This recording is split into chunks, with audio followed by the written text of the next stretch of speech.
All right. Well, good morning, good afternoon for some. Welcome to today's SVDX webinar. We're so pleased you could join us. This is our part 2 of our series around HR issues for boards. Last time we talked about labor acquisition, and today we will be talking about labor retention. And we are hoping to have a third part of the series, which will be around succession planning. So as you can all imagine, there are a myriad of topics to discuss around HR issues, and we are happy to be addressing them here at SVDX. A quick few logistical issues. We are going to be having a 60-minute webinar. So we do encourage you to participate through your Q&A button on Zoom. Please do submit your questions throughout the session. We do like to fold them in as we are discussing the topic, so don't wait until the end. Please feel free to submit your questions throughout the 60 minutes. We are recording today's session, so we will have that available later on our website, and I'll send out an email when that is available.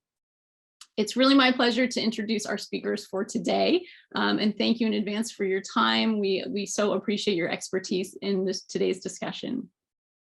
Sean Bear is an experienced executive and entrepreneur in multiple industries and currently CEO at Fountain, a high-volume hiring platform. Tracy Coate leads the People Experience programs at StockX, and she is an independent board director at M-Train, advisor at Sendoso, contributing author at Forbes Human Resources Council, and author of the top-selling HR book, People Operations.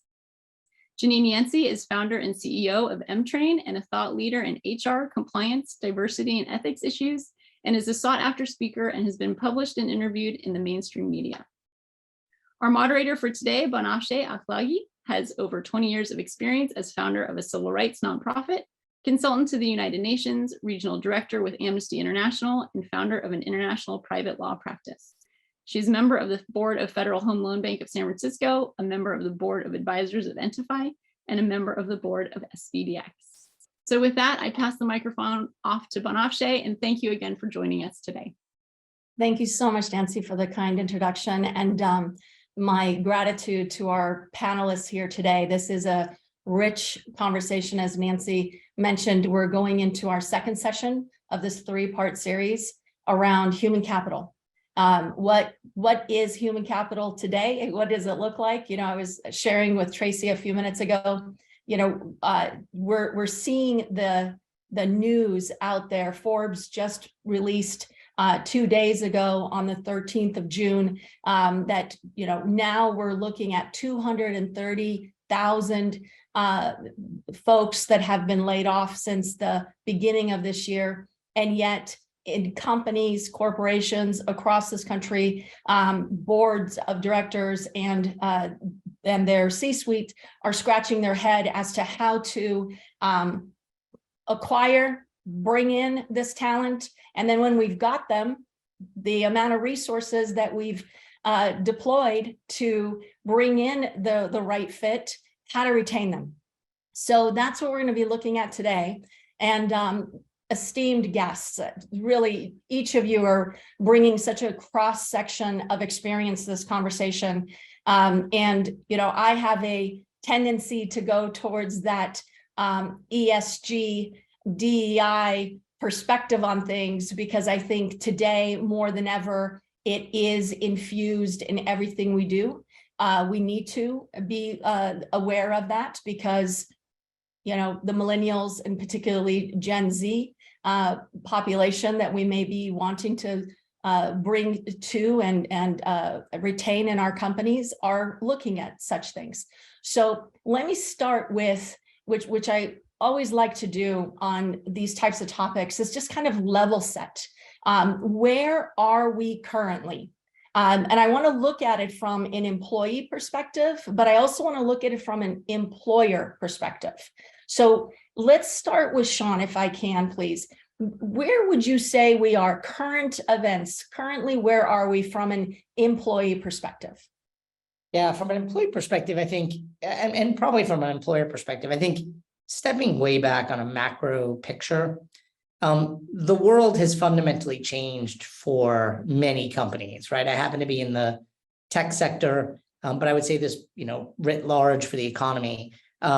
Specifically, though, within the tech sector, you know, we've seen a change, pretty dramatic change over the last 18 months to a period of time that was the go-go great days of the last 10 years. And now we're not in the last great day. The analogy I use sometimes is we're a little bit in the hangover, unfortunately. Like we had too much fun in the last couple of years. And now, unfortunately, we're paying for that fun. I think, you can't underestimate the challenge of moving from a place where capital is really cheap. You can get more money whenever you want. Profitability is an afterthought, right? Growth at all costs is the number one thing. And then quickly turn that around and say, okay, hang on a second, sustainable growth, profitability, long-term thinking. The world has fundamentally changed. What it's led to is, from an employer perspective, your acquisition and retention strategies are completely different.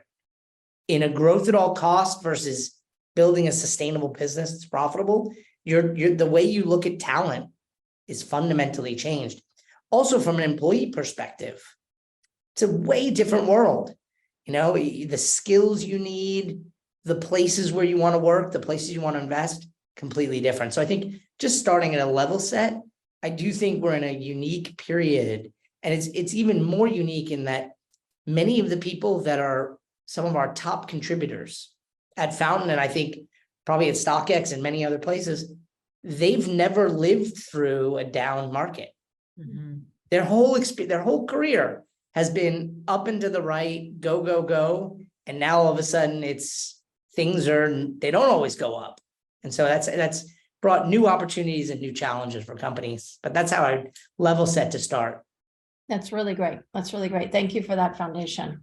Tracy, weigh in on this, please, especially on we're laying off, right? Meta, the Forbes had a wonderful list of how many, when, by which company. It was brutal to read through. But then on the other side, we have a high turnover as well. So we have these layoffs, and then we have folks who are saying, listen, not for me, I'm out. Talk to us a little bit about that. Yeah, I think Sean alluded to it in his introductory statements, but it's kind of a conundrum, right? People are less loyal to companies. Companies are, employees feel that they're less loyal to them, right? We're laying people off. You break that trust and that relationship. And so we need people. Where did they go? We're laying people off, and yet people are leaving, and they still have choices. There's still many companies that are still hiring for certain roles. I think companies are getting a lot more specific about what roles they need to be hiring for, right? They're being more careful right now and more strategic about their hiring, given where things are at right now. But it doesn't mean that they're not hiring. They are. But I think if you want to retain the talent that you want to retain, or attract the talent that you want to attract, you have to look at talent a little bit differently than you used to. We all are kind of like Gen X right here, right? I can look around the room. We're kind of the Gen X group. Millennials and Gen Z, they're looking at different things. And to your point, they haven't been through an economic downturn, but they don't care. What they care about is, they don't want DEIB activities to be performative. They want to know who they're working for and why. They are not just financially motivated. Generally speaking, they care about, what does a company stand for? So your employee value proposition has to be really clear, whatever that is. Your vision has to be really clear. And then our job for me as an HR leader is to find a way to bring all those different perspectives into the room. And it's a change, because there's also the whole hybrid. Are we remote? Are we in the office? People are all struggling with, what do we do about all of that? And the employees are speaking, right? Companies are saying, get back to work. And people are like, yeah, no, thanks. I don't want to do that. And so leaders have to rethink. All these Gen X CEOs, have to rethink that. Like, oh gosh, maybe it's not going to go back to the way it was, because we just had 3 years of it being something new. And so what does that look like? So some real interesting, I think, meaty people challenges for companies of all shapes and sizes right now. That's great. Well, let me throw in another element to this mix, and maybe Jeanine, you want to take this one. AI. what would be the impact of that in today's everything Sean just spoke to, Tracy's just spoke to, and that in today's landscape? How is that going to alter things, if any impact at all? Well, I think we're already seeing it. I think every employer and every employee is seeing it, right? So it's, it's an extra, I mean, at the most simplistic version, you could say it's an extra staff person. It's an extra team member, right? I mean, we've got people on our team where we're small, we're about 60 employees. And everyone is using AI to write blog posts. We're starting to use AI to write code because we're a tech company. It's going to fundamentally change the economic landscape and the balance between employers and employees. I mean, I don't think Elon Musk is making any bones about the fact that he's hoping to have an employee-free workplace at some point, and it's going to just be powered by AI. And so all the headaches of laws and regs and people are hard. That's what, M-Train focuses on the people business. And we always say people are hard. Think about how many conflicts you have with your friends and your family and your partners. Now magnify that by probably 100. And those are the types of conflicts you have with coworkers because you don't have any of the connective tissue, holding us together in the workplace. So I think AI is going to really just kind of throw a whole new wrench to this wheel. Well, then before that happens, although, as you say, we're seeing the impact now. How do we retain the ones we've got?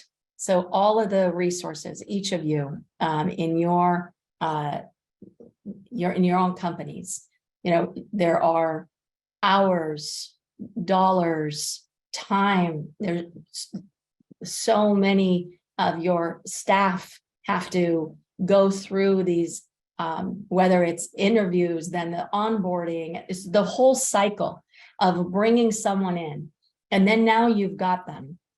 How do you keep them? What are some creative ways that you've seen, some best practices that our audience who are listening today, whether they are in the C-suite themselves or on a board, on one of my boards, we look at HR issues, not just in our HR and comp committee, but we're also looking at it within risk. So, many companies are bringing these talent issues into their risk metrics as well. So how do you navigate that? How do you keep the ones that you've got? Tracy, let me start with you. Look, I think one thing that two things that get overlooked. First of all, boards generally don't do a great job of speaking directly to the HR leader and picking their brain. Your HR leader knows a lot about what's going on in that organization. And it's amazing how much I see sitting on both sides of the fence, by the way. Boards focus on the business metrics, the business results, and they kind of forget about the people stuff. And what happens is in an economic downturn, your CFO is going to start putting the squeeze on SG&A, and they're going to that's where they're cutting first. And yet this is the underpinning of your entire organization. For most companies, it's about the people, Elon Musk notwithstanding. That is generally how it is.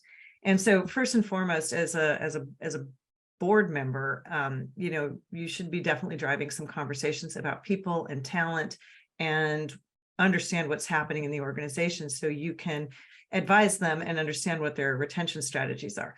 On the creative side of the house, the one thing that I think gets overlooked all the time is ask your employees. I don't know what people want. You got to ask them. And every organization is different. For individuals, it's going to be different. So you really have to have a listening strategy because one size might not fit all. The company I currently work for, we have kind of two different workforces. We have kind of your typical tech company, and then we have a supply chain and logistics operation, right? Those are two really different demographics. They have different needs, and we're in 14 countries. So add that into the mix. So I think I don't think there's one magic bullet that's going to fix everything. There's a lot of little things you can do, and we can talk more about some of those. But I think first and foremost, it's about listening to your your employees and finding out what are their drivers and motivators and needs. Let me actually, Tracy, stay with you and go back to something you said. Boards need to, on the board side, you said need to go and start drilling down and asking some questions. What would be some of those questions? For those of us who aren't in your space, but we are on these boards and we have these fiduciary duties and within these different committees, give us and give the audience, what are some questions that we should be asking? What are your engagement survey results? What are your action plans? What's your turnover look like? What are the exit reasons? What are people telling you? Why are they leaving? Are they making more money somewhere else? Basic stuff that they don't ask. Like, ask these basic HR questions, and you will get some insights from that, because I can guarantee you the company and the leadership team have these insights. A big one is succession planning. A lot of boards will look at that on an annual basis at a very high level, but I would go not just who's behind your C level, because in a small company, you're not going to have successors at that level because they're too single threaded. But who's underneath that? Do you have enough of a bench of talent to reduce risk and to get the things done that need to get done and to innovate and grow and do all of that? So I would, I'm depending on the size of the company, I might go a tick or two down to understand what the talent landscape looks like. Yeah, and that data is important, right? I mean, and they, they have it. It's in play. Sean, let's go to Fountain, and you guys are looking at this from a different vantage point, right? You've got some of the frontline workers, you've got some of the wage and hour types. Tell me a little bit about how do you advise? What would you say on how to be able to retain some of this talent? Yeah, look, the frontline workers, first of all, it's probably the most competitive labor market that we have is the frontline worker. Tracy can tell you that finding supply chain and logistics workers is really, really difficult in this market. So it's incredibly competitive on the frontline worker. What's interesting is that the acquisition is still challenging and the retention is still an issue. So it'd be okay if retention was getting better and acquisition was still difficult. Unfortunately, I have the worst of all worlds. It's really hard to hire people and really hard to keep them. And I'll give you two kind of cogent examples I think are interesting. I spoke to a very large employer, call it 300,000 frontline workers. So very, very large. And in order to kind of sustain their business, they would probably need to hire, let's say, 150,000 people a year, roughly, to both replace their turnover as well as expand.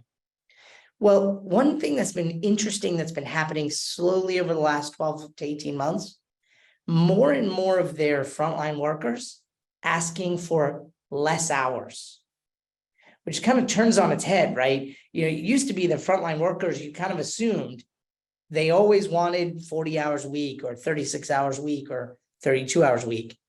What's interesting from an employer perspective is if you're hiring 150,000 people with the assumption that they're all going to work 40 hours a week, and all of a sudden 15 or 20% of them only want to work 28 hours a week, 150,000 hires is not enough to sustain your business. You actually need to hire 175,000 people to do the same work that you used to be able to do with 150. So that's kind of one really interesting thing. From an example from the frontline worker that would be really, really great. I think it's sort of something I know that Tracy and Janine do all the time, but surveys, asking your questions, engagement. I always ask this question: what is the delta between your survey and your retention? And what's interesting is in the frontline worker world, you'll see people we do 3 engagement surveys a year. Like, okay, that's great. What's your average retention? 95 days. Well, that means that the majority of people quit before they even have a chance to answer your engagement survey. You've got to make sure that your engagement survey gets to them in the first 90 days of their employment. You want to get that and capture those learnings and bring them to your board. So that's how I would think a little bit on the frontline worker. Sean, let me drill down a little bit. So this less hours concept, have you or the companies that you're working with, and maybe Tracy and Janine can weigh in on this too, drill down further to find out, well, what are they doing with their additional hours if they're not? Yeah. It's not different than many of us. Many of us and many of our, younger employees they've got a side hustle. They've got something they're doing, they've got some passion project they're working on that they love. In the world of the hourly workers, some of them are saying, look, I love working here, but I also want to drive for Uber, or I want to, sell my stuff on Etsy, or I want to do whatever they're doing. But they're not interested as much at like, I want a guaranteed income and I want to show up here 40 hours a week.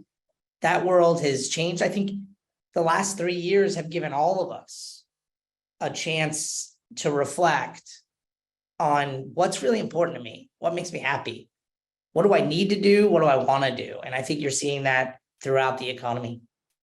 Janine, you want to weigh in on this, and then Tracy, if there's anything further to add? Yeah, just that, similar to what Sean's saying. So at M-Train, we implemented a 4-day work week in 2021 to address, retention issues. And Sean, I think both you and Tracy mentioned this, millennials and even more the Gen Zers, they're into balance. They want a balance, right? So when you think about, okay, how can you provide value to that cohort of employees? Give them time back in their schedule. So, it's been super successful for us for, a couple of years now. And they're, I'm thinking about one very valued employee that we have. And, she's pursuing, writing and directing on the side. Right. And so that affords her a balance to do that.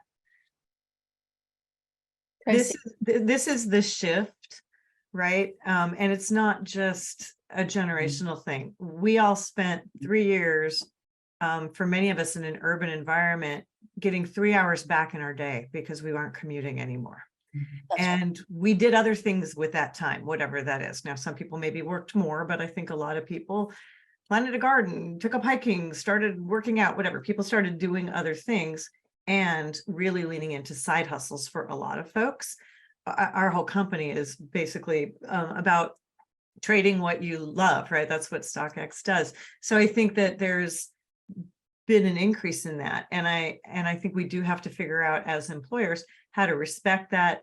Janine's been very progressive in terms of the 4-day work week. Not every company has moved to that, but there are a lot of people who would be happy to take less money, work part-time. Somebody brought up compensation as a question. Maybe we can get to that. But some people would be willing to take less money for the flexibility, which then they don't have to feel guilty about moonlighting or something like that, right? Like in the old days, you wouldn't let people have a side hustle. You would frown on that and it would be clamped down. And now it's sort of expected that, of course, you have other interests.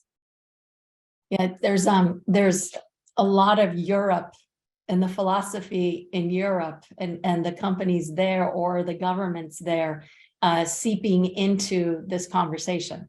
The 4-day work week, the having a balance in life, wanting to spend time on things that actually bring you passion and joy, potentially your family, that balance is, and I wonder if, as you said, Tracy, we're at one cohort of a generation where we were told, go to school, get that job, move up the ranks, and it's going to be great, right? Like that's how it's going to be great. And our children and so on are seeing a completely different world. That even if I do all that, there is no greatness necessarily. So, waiting for me, the housing issue, the salaries, the inflation, all of these factors are potentially pulling this next group, the millennials and Gen Zs, who are the oldest is now 25, 26 years old. That's pretty significant for the workforce, and that they're looking at something else. And so let's get creative. Janine, let's get creative. Since you're already in that creative mindset, that progressive mindset, of the 4-day work week, what else would you suggest to companies and to their boards in terms of looking outside the box on being able to retain some of this great talent? What would be some tips that you would suggest, but also best practices, what you've seen out there? Yeah, so let's just start with best practices. So, and I think Tracy, you mentioned this. It's all about, what's your mission, right? And doing a really nice job of making that tight and delivering that to the workforce, because at a foundational level, like that should be able to be connective tissue. That's kind of how I think about it with employees, right? So 2023, it's a down economy. Nothing's going to feel fun. This is not summer camp anymore, like Sean was saying. And I know we have mainly millennials and a lot of Gen Zers in our workforce. And I've had to have many, many conversations of like, okay, and this too shall pass. But they've never seen it, to Sean's point. Like this is a new thing. It's like, and it feels like the sky's falling. Mm. All right, let's get back into our mission. What's our mission? Our mission is to really support and empower and enable at M-Train, ethics, respect, inclusion, the corporate values, but living those corporate values and teaching people to live those corporate values. Everyone here at M-Train can get behind that mission, right? So whatever the business's mission is, that has to be on steroids to be connective.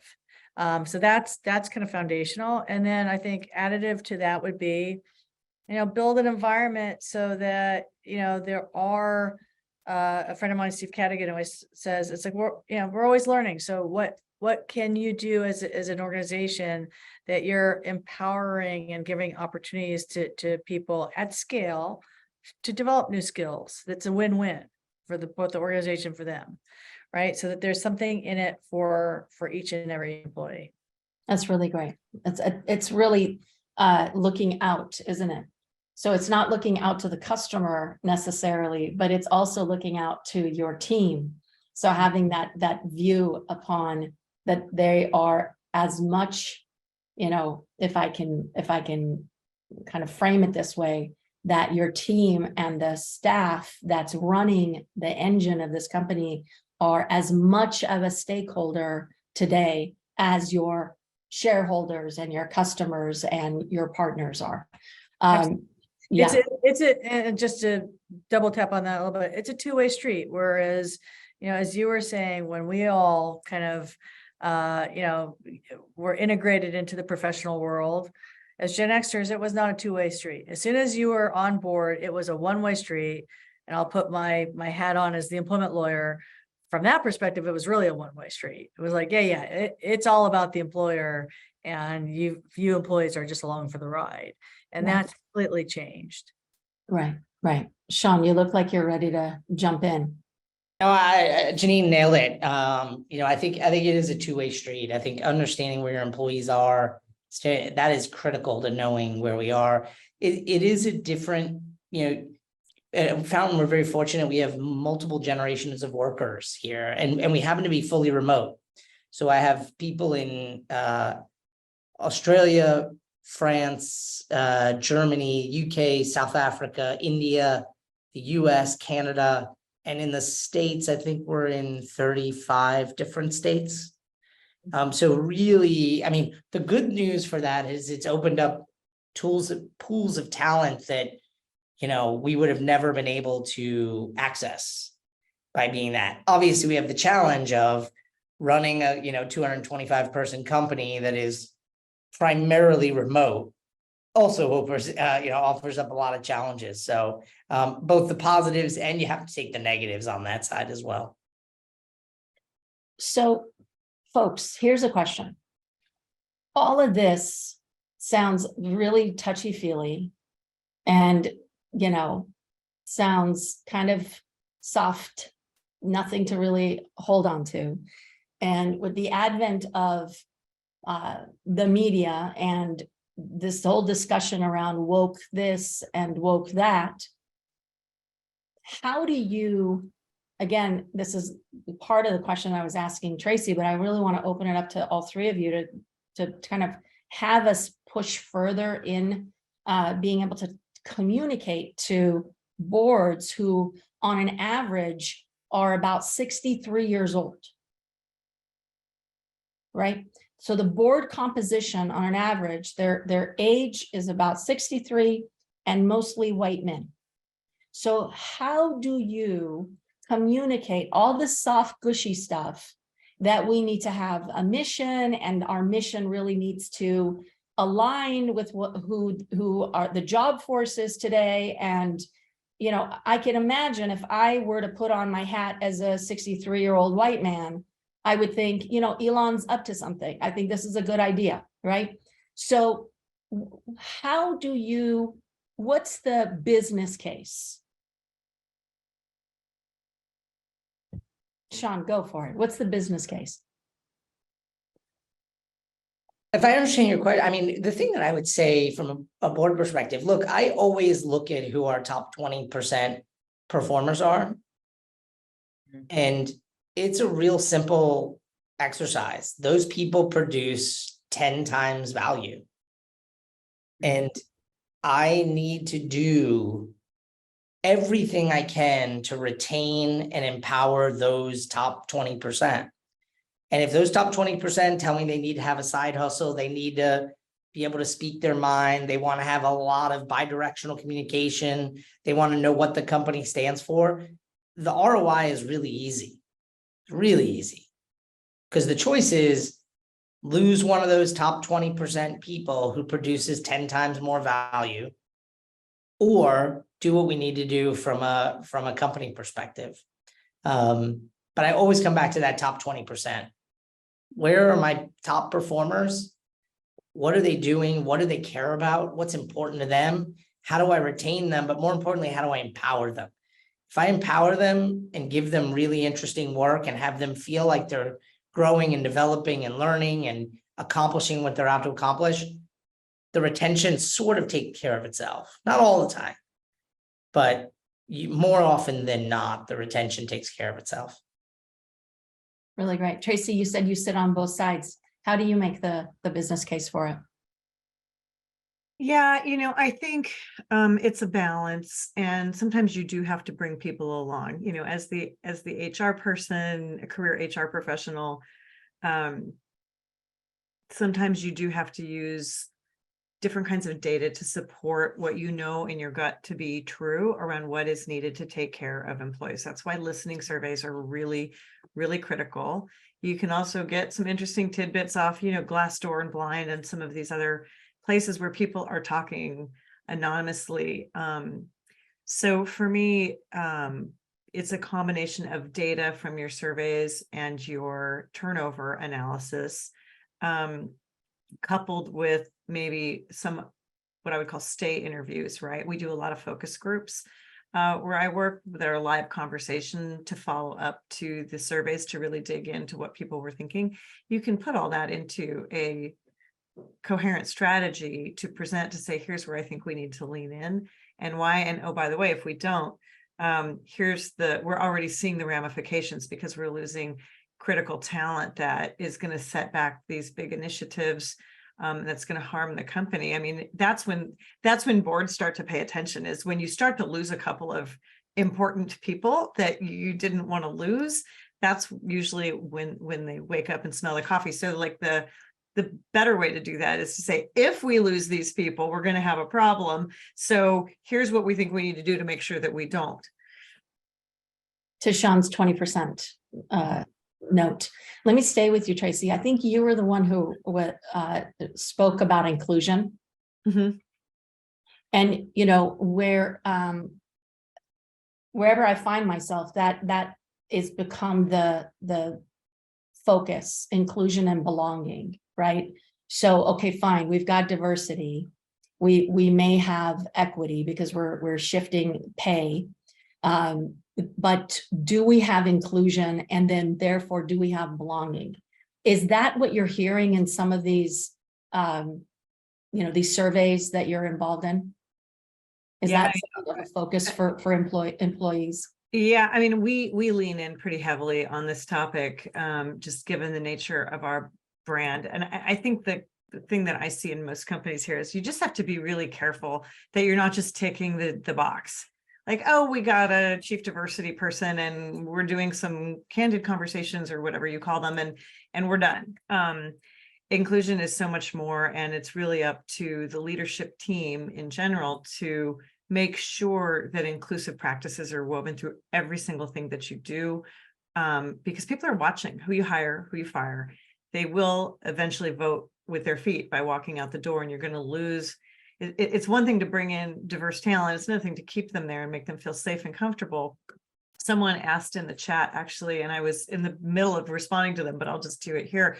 How do you, where do you go as far as taking a stand on things, because you're going to offend somebody kind of no matter what you do. So is it better to stay neutral? And I think that the key there, and it is a fine line to watch, is just being inclusive of all voices. So you need to make people feel safe. Your women, your people of color, like they have to feel safe. They have to feel like they can be heard, that they have a voice, that they're treated fairly and equally. But you also have to make room for different kinds of points of view, people who might be, politically incorrect. And, from my perspective as a West Coast tech, very liberal person, M-Train actually has some very powerful training around a lot of these kinds of things, which is one of the reasons I love to sit on their board, and we use their training at our company, because it's a very powerful thing to teach people how to be more inclusive. But it's a golden thread that has to go through every single thing that you do. You have to think about it all the time. And really at the board level. Absolutely. I mean, we are fortunate on our board to have a pretty diverse board, which is unusual. We have women, 2 of them are Black, but we've been very intentional about that. And I think companies are starting to realize oh, I need to do that. And I would love to see more companies putting HR people on board. So it's fascinating to me that they don't. So yeah. I have a little bit of an additive to what Yes. And thank you, Tracy. That was very kind. But on the how far do you go? So one of our clients is Cisco, and I think they've done a lovely, lovely job in that they have their conscious culture, right? And so when you think about where you sit on issues, like we're all kind of very cognizant of the culture wars and being too woke or being not woke enough, right? Your throughput line is, what do you believe as an organization? Put it out there. So Cisco did, these are our beliefs. Don't care what you believe privately. When you're representing us, these are our beliefs. So you reflect our beliefs because you're taking our paycheck. And I think as long as the conversation remains respectful, that's the thing. Of course. Well, of course, you cannot be disrespectful to people who have different beliefs. That's part of it. But in this turbulent time that we're in right now, which will get even more turbulent over the next 12 months, let's just face it, being very clear on what the organizational values are, not shying away from them. You don't have to double tap on them, but you just need to be strong and steady is incredibly important, not only to the board and to your investors and to your market, but also to your workforce. And it's really a tightrope for a lot of companies, right? If we take this position, what does that mean for our shareholders and our customers if we don't take this position? And do you feel, and this is really to all 3 of you, do you feel that today those that are sitting in on boards and in the C-suite really need to bring their A game as it relates to social issues, political issues? I mean, these we're not living in a bubble any longer, right? It impacts so much of what we do, from whether it's a police brutality issue and you have a company in that location or an office site in that location, and need to have your team not show up that day because potentially there might be some disturbance outside, right? There's these additional crises management aspects that are coming into play. How do you see that, Sean? I think I'll echo what Tracy and Janine said. I mean, I think being clear about where you stand is the most important thing. I give you an example from Fountain. We've publicly made our focus on frontline workers. So where you'll see us, kind of jump up and down and beat the drum is primarily around issues around frontline workers. That doesn't mean that we don't care about other issues. We do, but we've decided as a company, our focus is going to be, we're going to continue to be really mission focused, which is we're here to open opportunities for the global workforce, for the frontline workforce, and anything that impacts that, you'll probably see us weighed in on and be really interested and really active in. Things that are not directly related to the frontline workforce, you'll probably see us be less vocal about that. But I think it's really just being clear about where we are and where you are as a company from a board perspective, because it does cut both ways. I mean, I happen to live here in San Francisco. I have certain political and moral beliefs about how things should be. I also have employees who are incredible contributors to the company who probably are diametrically disagreed with me on almost everything, right? And I want to make sure that I've got a safe and welcoming space for everybody, right? So the way we've decided to do it is we're going to focus our energy on things that really benefit frontline workers. We want to put our energy there and our effort there. And there are other great places for other companies. And look, there will be people who vote with their feet. Tracy's right. You take stances one way or another, or you don't take a stance, which might be the worst of all worlds. People will vote with their feet.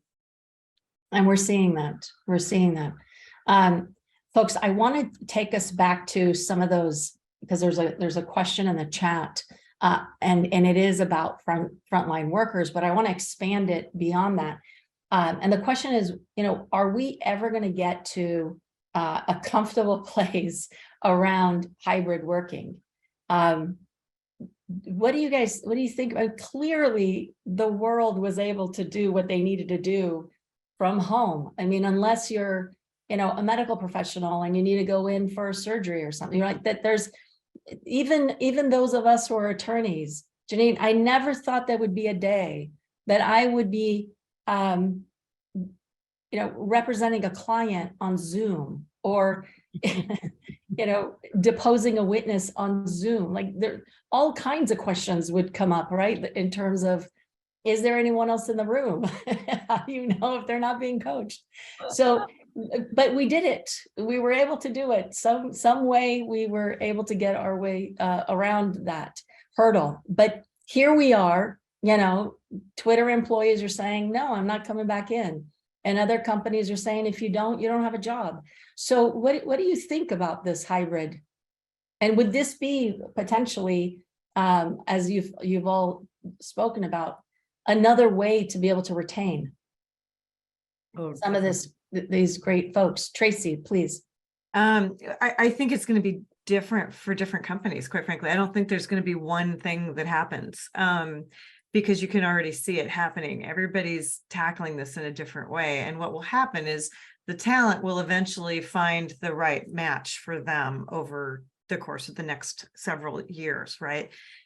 Also, companies will be evolving their thinking. So the CEO who's like, I want the good old days back, and they want to bring everybody back to the office. And then they realize, oh, shoot, we're really distributed now because we hired people all over the planet for the last 3 years. And you bring people back to the office and it just doesn't have the same vibe that it used to anymore. So those companies will probably start focusing their hiring in their hubs, right, to bring it back, but it will take years to get there. Other companies look at that and say, okay, maybe I don't need all this Class A real estate. What am I doing? We'll just get a WeWork space, or we'll get a smaller space that's more like my Zoom background here for gathering and for meetings. But I do think that what most employees are kind of saying they want differs from what a lot of executives are kind of saying that they want. And so there is a disconnect, but over time, I think that will start to merge into something a little more flexible. It's never going to go back exactly the way it was because people have tasted something different. We spent 3 years creating a completely different work culture, and we're not going to turn it around overnight. Janine, how do you feel about this? So I would just double tap on everything that Tracy said. I mean, I think, as a former labor negotiator, there's no take backs. There's just forget about take backs. That's not going to happen. So, to go from completely remote to completely back in the office, that's a non-starter.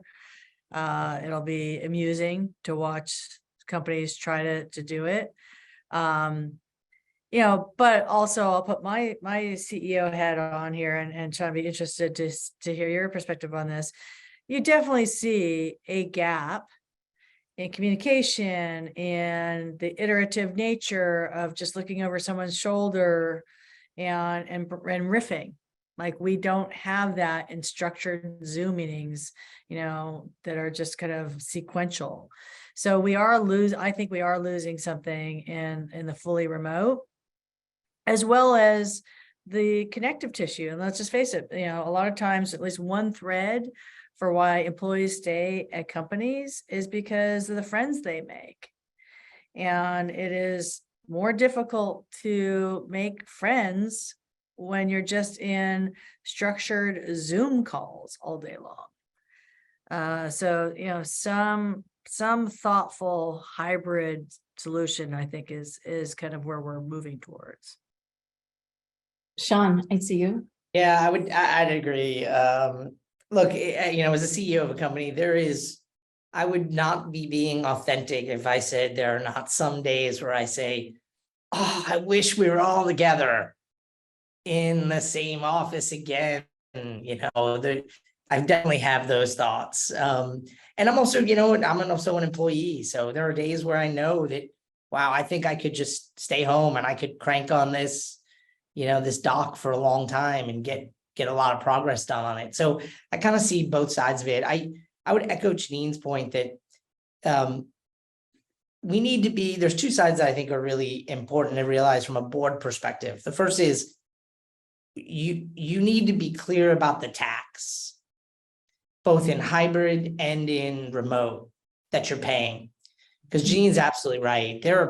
That connective tissue, those bonds that are grown, that learning and development that happens if you're coming to the office every day in your first 90 days, the neurons are firing, the spark plug, the ideas, the connections, it just all comes together really fast for you. That does not happen over Zoom. Just doesn't. So you just need to be aware that, hey, you might be getting cheaper talent because they're not in a major city, but you're probably paying a price somewhere. That's one side of it. The second thing I would say from a board perspective is being careful not to be performative, right? Meaning that if you really say people need to be in the office 3 days a week, the best case for you is that they come 3 days a week and everybody loves it and gets value out of it and it works. The second best case for you is that it fails.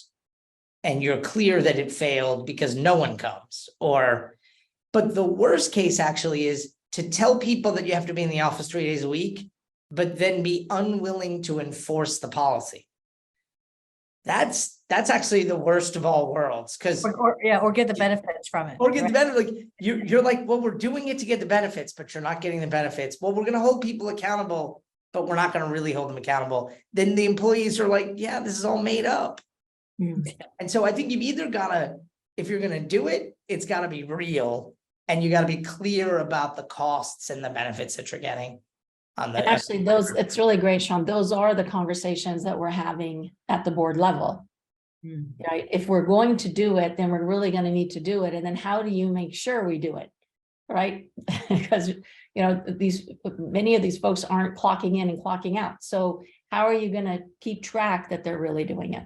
And do you want to spend the time and the resources on babysitting, right? So what is that? How does that all play out?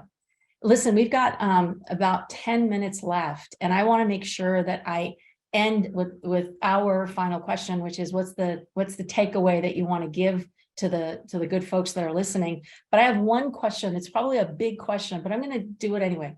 I think you guys can answer quickly. Here's where we are. Where do you guys see this conversation of retaining talent in 5 years, 10 years from now? Here's where we are. As it's going, and we're getting a lot of data, we're collecting a lot of information. We've said a lot here. Where do you see, now Gen Z is 36 years old, right? 10 years from now. And we're talking about the alpha generation that's coming after them. How do you see it? Janine, I'm going to start with you. I think we're going to be having the same conversations, basically. I mean, we've been having the same conversations for 20 years, and just the substance changes based on the generational demographics and the market conditions. So, I think we'll still be having kind of conversations about retention strategies, retention issues, and tapping into those characteristics of the, demographics in the workforce on what makes sense for them. It's a two-way street. Tracy. I'll jump in and say, like, I'm interested in 5 years if some of the things that the most, what seem like really grand experiments today are business as usual 5 years from now. Like, I'm curious as to something like, does a 4-day work week become sort of just standard operating procedure? Today, it feels pretty, progressive. It feels like an experiment, something that, those companies that are at the cutting edge are trying. I wonder if there's something like that, where 5 years later, we look at it and we're like, of course, 4 longer days is just better for people. People are more productive. They're happier. They're retained longer. So I'm always curious, what are the things that are really progressive companies are trying today that are going to be second nature to all of us 5 years from now? And Janine, sounds like you might be onto one of them. Yeah, you guys are futurists around talent. So Tracy, how do you feel about this? I like to think in 10 years, the talent landscape is going to look a lot different, and how employees and companies interact is really going to be evolved from kind of where it was a couple of years ago. It's already evolving. So just any company that's global in nature, able to be virtual in nature and asynchronous, is just going to continue to increase, while people spend more time on their side hustles or their passion projects, and make room for more balance in their lives. And quite frankly, do more with less. People realize they can live on less. So you still have a demographic of people who want to make top dollar and, expect it. But there's also a rising demographic of people who are happy to make enough to get by. And so I think it's going to look a lot different. The gig economy is not going anywhere. I think it's going to increase. I'm not sure this is a good thing, by the way, but I think this is where it's going to go. That more and more people will not have regular full-time jobs with a corporation and a pension and all that kind of stuff. I think that they're going to have probably a couple of different jobs, that they work for a couple different companies, or that they continue to move around a lot, almost more like contract work. But those companies are gone anyway, right? The pension job companies, they kind of went with my 90-year-old grandparents' generation. And so I think that is part of that two-way street.